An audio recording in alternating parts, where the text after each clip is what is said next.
ಹ್ಮ್. ಎಲ್ರಿಗೂ ನಮಸ್ಕಾರ. ಶ್ರೀವಾರಿ ನಾಲೆಜ್ ಚಾನೆಲ್ಗೆ ನಿಮ್ಮೆಲ್ಲರಿಗೂ ಸ್ವಾಗತ.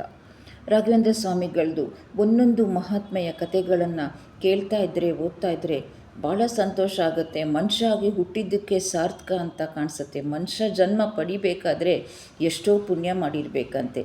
ಅದನ್ನು ನಾವು ವ್ಯರ್ಥ ಮಾಡ್ಕೊಳ್ದೇನೆ ಸಾಧು ಸಂತರ ದೇವರ ಚರಿತ್ರೆಗಳನ್ನು ನಾವು ಓದಿ ಮನನ ಮಾಡಿ ಪಠನ ಮಾಡಿ ನಾವು ಸಾರ್ಥಕ ಜೀವನ ನಡೆಸಬೇಕು ಅಂತ ಹೇಳ್ತಾರೆ. ಹೀಗೆ ನನಗೂ ಇಂಥ ಒಂದು ಕತೆ ಹೇಳೋ ಅಂಥ ಒಂದು ಭಾಗ್ಯ ಸಿಕ್ತಲ್ಲ, ಈಗ 4 ಜನಕ್ಕೆ ಒಂದು ಪ್ರಚಾರ ಮಾಡುವಂಥ ಭಾಗ್ಯ ಸಿಕ್ತಲ್ಲ ಅಂತ ನಾನು ಅಂದ್ಕೊಂಡು ಇದನ್ನು ಶುರು ಮಾಡ್ತಾಯಿದ್ದೀನಿ. ಹುಬ್ಬಳ್ಳಿ ಹತ್ತಿರ ಕೃಷ್ಣಾಪುರ ಅಂತ ಒಂದು ಗ್ರಾಮ ಇತ್ತಂತೆ. ಅದು ಹೆಚ್ಚಿನ ಭಾಗ ಕಾಡಿನಿಂದ ತುಂಬೋಗ್ಬಿಟ್ಟಿತ್ತು. ಜನ ಆ ಕಡೆ ಬರೋಕ್ಕೆ ಹೆದರ್ಕೋತಾ ಇದ್ರಂತೆ. ಆಗ ಸವಣೂರು ಅಂತ ಒಂದು ಹಳ್ಳಿ, ಸಣ್ಣ ಗ್ರಾಮ, ಅಲ್ಲಿ ಒಬ್ಬ ನವಾಬ ಇದ್ದಂತೆ. ತಂದೆ ತಾಯಿದು ಬೇಕಾದಷ್ಟು ಆಸ್ತಿ ಎಲ್ಲ ಇತ್ತು. ಒಂದು ಸುಂದರವಾದ ಉದ್ಯಾನವನ ಮಾಡಿದ್ನಂತೆ. ಅಲ್ಲಿ ಅವಾಗವಾಗ ಅವನ ಹೆಂಡತಿ ಮಕ್ಕಳ ಜೊತೆ ಬಂದು ಕಾಲ ಕಳ್ಕೊಂಡು ಹೋಗ್ತಾ ಇದ್ನಂತೆ. ಹೀಗೆ ಒಂದು ದಿವಸ ಬಂದಿದ್ದಾಗ ಅವನ ಮಗ ಆಟಾಡ್ತಾ ಇದ್ನಂತೆ. ಈ ನವಾಬನ ಹೆಂಡತಿ ಅಥವಾ ಅವನ ಜೊತೆ ಬಂದಿದ್ದವ್ರು ಯಾರೂ ಗಮನಿಸಲೇ ಇಲ್ಲ. ಹುಡುಗ ಒಂದು ನಾಗರ ಹಾವಿನ ಕಡಿತಕ್ಕೆ ಒಳಗಾಗ್ಬಿಟ್ಟ. ಹಾವು ಕಚ್ಚಿದ ತಕ್ಷಣ ಹುಡುಗ ಮೃತಪಟ್ಟುಬಿಟ್ಟ. ಭಾಳ ಗೋಳಾಡ್ಬಿಟ್ಟ ನವಾಬ. ತುಂಬ ವರ್ಷದ ಮೇಲೆ ಹುಟ್ಟಿದಂಥ ಮಗ ಅತ್ಯಂತ ದುಃಖದಿಂದಾನೇ ಅಂತ್ಯ ಸಂಸ್ಕಾರ ಮಾಡ್ದ.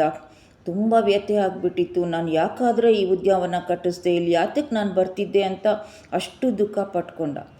ಆ ಹುಡುಗ ಸತ್ತಿದ್ದು ಮಾರನೇ ದಿವಸನೇ ರಾಘವೇಂದ್ರ ಸ್ವಾಮಿಗಳು ಹಾಗೆ ಈ ತೀರ್ಥಯಾತ್ರೆ ಥರದಲ್ಲಿ ಬಂದು, ಈಗ ಏನು ವಿಜಯ ಯಾತ್ರೆ ಅಂತ ಹೇಳ್ತಾರೆ ಹಾಗೆ ಅಲ್ಲಿ ಮೂಲರಾಮರ ಪೂಜೆ ಮಾಡೋಕ್ಕೆ ಅಂತ ಹೇಳಿ ಅವಾಗ ಅವು ಬೇರೆ ಬೇರೆ ಊರುಗಳಿಗೆ ಹೋಗ್ತಾಯಿದ್ರು. ಆ ಸವಣೂರಿಗೆ ಬಂದರು. ಉದ್ಯಾನವನ ಚೆನ್ನಾಗಿದೆ, ಅಲ್ಲಿ ಮೂಲರಾಮರ ಪೂಜೆ ಮಾಡ್ಬೋದು ಅಂತ ಹೇಳಿ ಅಲ್ಲೇ ತಂಗಿದ್ರು. ಯಾಕಂದರೆ ಅಲ್ಲಿ ತಂಗಕ್ಕೆ ಕೂಡ ವ್ಯವಸ್ಥೆನೂ ಇತ್ತು, ಮಂಟಪಗಳು ಎಲ್ಲ ಇತ್ತು ಅಲ್ಲಿ. ಆಗ ನವಾಬ ಹಣ್ಣು ಹೂವು ಎಲ್ಲ ತೊಗೊಂಬಂದ. ಮಹಮ್ಮದೀಯ ಪ್ರಕಾರ ಅವ್ರಿಗೆ ನಮಸ್ಕಾರ ಮಾಡ್ದ, ಗೌರವಪೂರ್ವಕವಾಗಿ ನಮಸ್ಕಾರ ಮಾಡ್ದ. ಯಾಕಪ್ಪ ತುಂಬ ಮ್ಲಾನ ಬದನಾಗಿದೆಯಾ, ಅಂದರೆ ತುಂಬ ಸಪ್ಪೆ ಮುಖದವನಾಗಿದೆಯಾ, ಏನು ಕಾರಣ, ನಿಂಗೇನು ದುಃಖ ಇದೆ ಅಂತ ರಾಯರು ಕೇಳಿದಾಗ ಅವನು ಅತ್ಯಂತ ದುಃಖ ಪಟ್ಕೊಂಡು ಹೇಳಿದ್ನಂತೆ, ನಿನ್ನೆ ಬೆಳಗ್ಗೆ ತಾನೇ ನನ್ನ ಮಗ ಹೋಗ್ಬಿಟ್ಟ, ತುಂಬ ಆಟ ಆಡ್ಕೊಂಡಿದ್ದ, ಅತ್ಯಂತ ಆಸೆ ಪಟ್ಕೊಂಡು ನಾನು ಈ ಉದ್ಯಾನವನಕ್ಕೆ ಕರ್ಕೊಂಡ್ಬಂದಿದ್ದೆ ಅಂತ.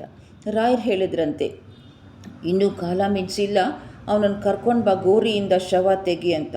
ಎಲ್ಲರಿಗೂ ಆಶ್ಚರ್ಯ, ಮಣ್ಣು ಮಾಡಿದ್ಮೇಲೆ ಶವ ಹೆಂಗೆ ತೆಗೆಯೋದು ಅಂತ. ಆದರೂ ರಾಯರು ಹೇಳ್ದಂಗೆ ಆ ಗೋರಿಯಿಂದ ಶವ ತೆಗೆದ. ರಾಯರು ತೀರ್ಥ ಪ್ರೋಕ್ಷಣೆ ಮಾಡಿದ್ರು. ಹುಡುಗ ಎದ್ದು ಕೂತ್ಕೊಂಡ. ಅತಿ ಆಶ್ಚರ್ಯ ಕೇಳಿ ಬಹಳ ಒಂಥರ ಮೈ ಜುಮ್ ಅಂದ್ಬಿಡ್ತು. ನನಗೂ ಈ ಕತೆ ಓದಿದಾಗ ನಿಮಗೆಲ್ಲರಿಗೂ ಇದನ್ನು ಹೇಳಬೇಕು ಅಂತ ಅನ್ನಿಸ್ತು. ಅಂದರೆ ಯಾಕೆ ಅಂದರೆ ರಾಯರು ಮನಸ್ಸು ಮಾಡಿದ್ರೆ ಏನು ಬೇಕಾದರೂ ಆಗತ್ತೆ. ಇಲ್ಲಿ ಏನಪ್ಪ ಅಂತ ಹೇಳಿದ್ರೆ ನಮಗೆ ಭಕ್ತಿ ಬೇಕು, ನಂಬಿಕೆ ಬೇಕು, ಶ್ರದ್ಧೆ ಬೇಕು. ಈ ಕತೆ ಹೇಳಿದಂಥ ನನಗೂ ನಿಮಗೂ ಎಲ್ಲರಿಗೂ ಒಳ್ಳೆಯದಾಗಲಿ. ಖಂಡಿತವಾಗ್ಲೂ ವೀಕ್ಷಕರೇ ಸಬ್ಸ್ಕ್ರೈಬ್ ಮಾಡ್ಕೊಳ್ಳಿ, ಇನ್ನೂ ಸಬ್ಸ್ಕ್ರೈಬ್ ಮಾಡಿಲ್ಲ ಅಂದರೆ. ಯಾಕಂದರೆ ಸಬ್ಸ್ಕ್ರೈಬ್ ಮಾಡಿದ್ರೆ ನನಗೆ ಹೆಚ್ಚಿನ ಇಂಟ್ರೆಸ್ಟ್ ಬರುತ್ತೆ, ಇನ್ನೂ ಈ ಥರ ಕತೆಗಳನ್ನು ಹೇಳಬೇಕು ಅಂತ. ಈ ಆಧ್ಯಾತ್ಮಿಕ ವಿಷಯಗಳಲ್ಲಿ ಕೇಳೋದು, ಹೇಳೋದು, ತಿಳ್ಕೊಳ್ಳೋದು ತುಂಬ ಇದೆ. ಧನ್ಯವಾದಗಳು.